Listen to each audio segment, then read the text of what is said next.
Hi guys, Assalamu alaikum wa rahmatullahi wa barakatuh. Welcome back to another episode of the 40 Hadith of An Nawawi Collection. And on today we'll be talking about Hadith number 3. And Hadith number 3 talks to us about the pillars of Islam. Firstly, let's explain what pillars of Islam is. What is pillars of Islam? What do we understand by the pillars of Islam? Pillar of Islam is the core beliefs and practices of Islam. And these pillars are called pillars of Islam because they are like the core foundation of what Islam is built on. You know, if we have a pillar for something, before you can have a building well erected, you have to have pillars that are going to make it stand. So these pillars of Islam are the things that make Islam stand well, or are the things that make Islam stand erect. And these pillars of Islam, we have 5 pillars of Islam. We have Iman, Salah, Zakat, Zaum, and Hajj, which we are well taught when we are in the lower Arabic classes. So as a Muslim, you have to understand these 5 pillars of Islam. Iman, you have to believe in the oneness of Allah. You have to believe in your Shahada. Salah, you have to observe 5 daily Salah. Zakah, you have to give alms. Zaum, you have to fast in the month of Ramadan. And Hajj, you have to go to the pilgrimage if you are able to go. So this hadith number 3 teaches us about the 5 pillars of Islam. So let's get into the hadith itself. Bunyan Islam ala khamsin shahadatu an la ilaha illallah wa anna muhammadan abduhu wa rasulullah wa iqamus salah wa ita'us zakah wa hajjul bait wa sawmu ramadan rawahu bukhari wa muslim. Bunyan Islam ala khamsin. Islam is built upon 5 pillars. Shahadu an la ilaha illallah, believe in oneness of Allah, wa anna Muhammadan abduhu wa rasuluhu, and Prophet Muhammad sallallahu alaihi wasallam is the messenger of Allah. Wa iqamus salah, performing the 5 daily salah. Wa ita'uz zakah, giving zakah, which means giving alms to the needy. Wa hajjul bait, going to the house of Allah, going to Mecca. Wa sawmu Ramadan, fasting in the month of Ramadan. Rawahu Bukhari. This hadith is brought to us by Al-Bukhari, wa Muslim, and Muslim. So let's run a background check on this hadith. You know, in this hadith, we already said it in hadith number 2. It is part of hadith number 2 before, where we said Islam is to witness that there is no God but Allah subhanahu wa ta'ala, and Muhammad sallallahu alaihi wasallam is the messenger of Allah, to establish prayer, to give alms, to fast in the month of Ramadan, and to perform pilgrimage if one is capable to travel. According to the scholars, they said that the Imam An Nawawi had to repeat this hadith because of the importance of these pillars of Islam in Islam, because of the importance it hold, because of the gravity it hold in Islam. And this hadith furthermore stresses on the fact that it stresses and emphasizing on the fact that we have to believe in oneness of Allah.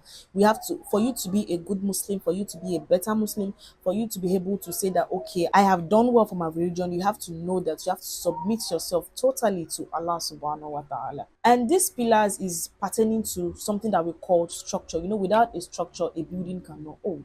So you having these pillars of Islam within you, it means that you have laid a solid foundation for yourself and for your religion and for your deen. You have laid a solid foundation for yourself and for your deen. And with that, if anybody or any human fails to have this kind of structure, if any human fails to lay this kind of structure or build this kind of structure, the person does not have a building. That means the person does not even have a solid foundation, which means the person does not have a good foundation for your deen. And we've talked about the iman. You have to know that Allah subhanahu wa ta'ala is your one true God, and Prophet Muhammad sallallahu alaihi wasallam is the messenger of Allah. Once you've taken your shahada, once you've known all of that, you have you have laid the first foundation of your religion. The second one is Salah. When you know that, okay, I have accepted Allah subhanahu wa ta'ala as my Lord, and I have accepted the Prophet sallallahu alaihi wasallam as his last true messenger, the next one is for you to pray to this Allah that you've accepted as your Lord. Pray to him, ask him for anything, beg him, because it is actually a commonsensical thing for you to say that, okay, because you are my Lord, you are the one that created me, and I have accepted you as my Lord, I have to worship you, I have to pray to you.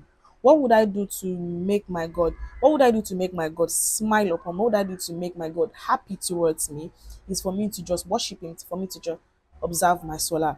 The next one is zakat. Zakat means giving alms, and this zakat has a way we do it in Islam. It is pointed by the Prophet sallallahu alaihi wasallam that for certain things and in certain ways or percentage under certain circumstances. And some of the scholars says that knowing the details of zakat only became an obligation for someone who owns a type of property or things that the person is accountable to give zakat for. For example, if you are a farmer, if you are a trader, you know that out of this thing that I gained, out of this thing that I own, there is a percentage I'm supposed to give out as harms to the needy. And the next one is Hajj. Hajj is when we travel to the Holy Land, which is Mecca, to perform our next obligation as a worshipper of Allah subhanahu wa ta'ala. At least in our lifetime we should go on Hajj once if we are privileged. And for you to be able to go for Hajj, you must attain a certain conditions.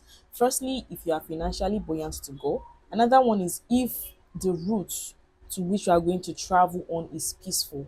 And remember we remember the time of coronavirus when Muslims are not able to travel. So those circumstances are circumstances that might not allow us to go to Mecca. But aside from all these circumstances, aside from all these things, if we are available and capable to go for Hajj, we should go. It is compulsory for a Muslim who has the means to go. The person must go. And also, some scholars says that if we are capable of performing the Hajj more than once, it is better for us to use the money to assist some people in either going for their own Hajj or in helping them as a means of their own survival too. Like now, let's say we are going for Hajj, at least the money we are going to pay for Hajj is 1 million naira. Assuming that the money we are going to pay for Hajj is 1 million naira, and I have like 7 million naira, and I won't have more. If I'm able to go 7 times, I should probably just stay back and then use the money to cater for other things that other people might need. So the next one is fasting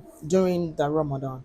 It is compulsory for every Muslim man and woman to always fast during the month of Ramadan. Even Allah does not even dash anybody. Allah does not dash anybody Ramadan. If you do not fast during Ramadan, you know that you have committed a grave sin, a grave you are you have endangered your life by yourself. So it is compulsory for Muslim men and women to always fast in the month of Ramadan. And during Ramadan, there are a lot of good things, there are a lot of goodies, there are a lot of things that we can take home from Ramadan. From Ramadan, our tajud is always like top notch. Like we our tajud is always, because Allah is going to come down from heaven by Himself.